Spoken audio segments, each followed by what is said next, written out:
Welcome to the Slop Farm. Enjoy the video. In this video, I will explain how to make sushi. First, select high-quality short-grain rice, as its starch content is perfect for sushi. Rinse the rice thoroughly under cold water until the water runs clear, which usually takes about 5 to 7 rinses.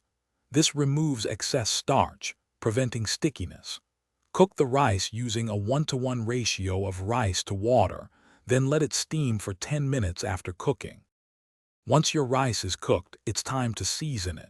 In a small bowl, whisk together rice vinegar, a touch of sugar, and a pinch of salt until dissolved. Gently fold this mixture into your warm rice using a cutting motion with a rice paddle.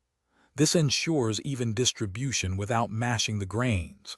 Spread the rice thinly on a tray to cool quickly to room temperature, ready for rolling.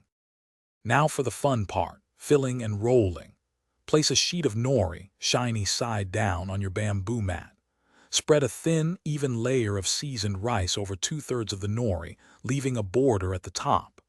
Arrange your desired fillings, like fresh fish or vegetables, neatly across the center of the rice. Using the bamboo mat, roll tightly and evenly, applying gentle pressure to create a firm log. The final step is slicing and serving your beautiful sushi. Use a very sharp knife, dampened with water, to prevent the rice from sticking. Slice the roll into 6 to 8 equal pieces with a single, smooth motion. This ensures clean, attractive cuts.